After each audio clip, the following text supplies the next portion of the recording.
Rukun dan syarat pernikahan. Rukun ialah hal yang harus ada ketika pelaksanaan suatu perbuatan, sedangkan syarat dalam fikih merupakan hal yang harus terpenuhi sebelum melakukan suatu perbuatan tertentu. Mengenal syarat dan rukun pernikahan yang pertama, yaitu calon suami. 1. Calon suami benar-benar laki-laki. 2. Calon suami bukanlah orang yang haram dinikahi bagi calon istri, baik haram karena nasab, sepersusuan, atau karena ikatan pernikahan. 3. Tidak terpaksa, tidak sah menikah tanpa ada kehendak sendiri. 4. Calon suami diketahui jelas identitasnya, sudah diketahui nama beserta orangnya. Dan yang terakhir, tidak sedang melakukan ihram. Calon istri. Yang pertama, benar-benar perempuan. Yang kedua, bukan wanita yang haram dinikahi, baik karena nasab, sepersusuan, atau karena ikatan pernikahan. Yang ketiga, jelas identitasnya, sudah diketahui, serta yang mana orangnya oleh calon suami.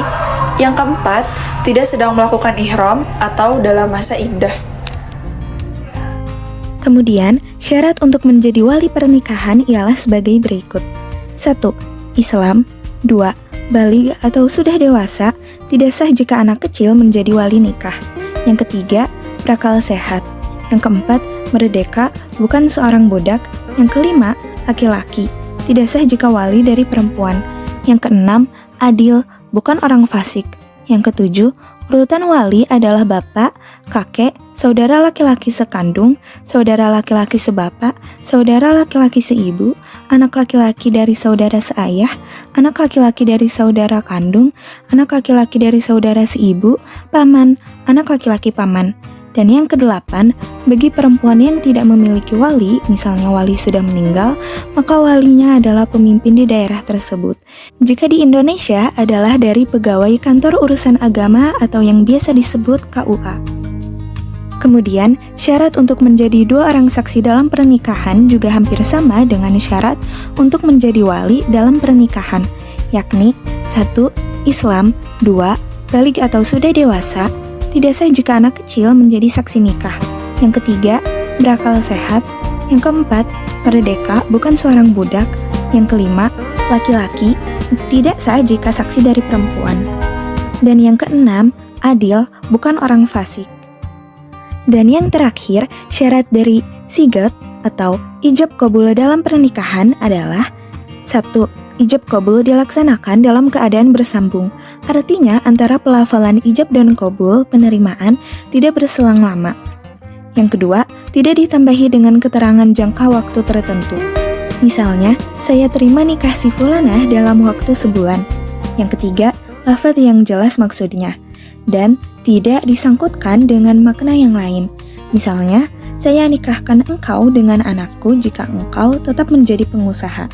Yang keempat, ijab dan qabul menggunakan kalimat nikah, tazwij, atau turunannya yang semakna. Dan yang kelima, boleh menggunakan bahasa selain bahasa Arab.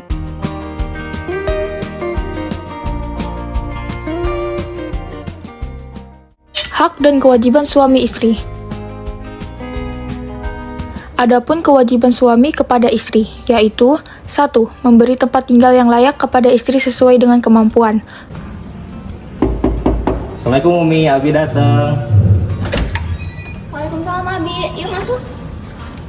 Wah, Masya Allah, rumahnya udah bersih ya. 2.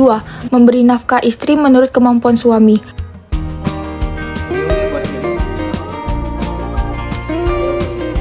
3. Berinteraksi dengan istri secara ma'ruf, baik, yaitu dengan cara yang baik dan penuh kasih sayang, saling menghargai, dan memahami kondisi istri. Umi lagi sedih kenapa? Iya, itu tadi Umi baru ketipu beli tas, mana 100 juta lagi. Nanti Abi beliin lagi ya, yang lebih mahal. Beneran Abi? Iya Umi. Boleh? Boleh.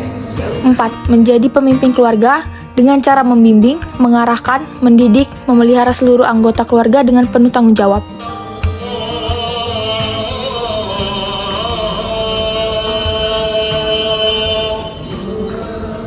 Umi, kita sholat jamaah yuk. Iya, Umi wudhu ya. Ya Umi. 5. Membantu istri dalam melaksanakan tugas sehari-hari, terutama dalam merawat, memelihara, dan mendidik putra-putrinya agar menjadi anak yang saleh dan salehah. Umi lagi mau buat apa? Lagi mau bikin kue? Mau Abi bantuin nggak? Bantu cuci piring aja. Oke Umi. Makasih Abi. Ya. Kewajiban istri kepada suami adalah 1. Patuh dan taat kepada suami sesuai dengan ajaran agama Islam.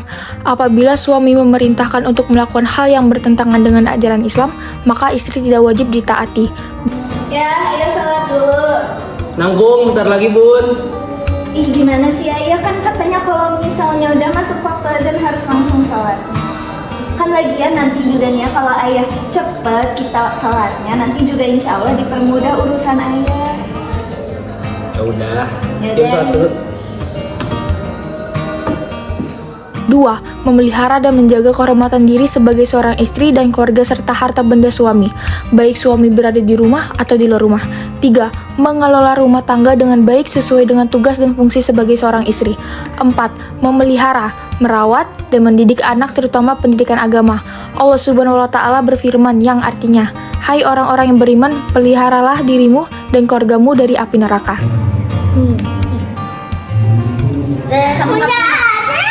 Apa sih? Udah terus. Ini kan ada 2 dan masing-masing satu. Iya, dianya. Kan main terus itu jagain adik-adiknya. Apa sih? Ganggu aja orang lagi pengen main TikTok. Itu jagain adik-adiknya. Gak mau. Selanjutnya, adapun hikmah pernikahan dalam Islam terbagi menjadi 7 poin. Di antaranya yang pertama, dapat melaksanakan perintah Allah Subhanahu wa Ta'ala dan Rasul-Nya. Yang kedua, terbentuknya keluarga yang bahagia dan saling menyayangi. Yang ketiga, terjalinnya hubungan yang diridhoi oleh Allah Subhanahu wa Ta'ala antara laki-laki dan perempuan. Yang keempat, mendapatkan generasi penerus yang sah. Yang kelima, mendatangkan pahala dan menjauhkan dari dosa besar zina. Yang keenam, terjalinnya tali silaturahmi antar keluarga dari pihak suami dan istri. Lalu yang terakhir, membukakan pintu rezeki dari Allah Subhanahu wa Ta'ala.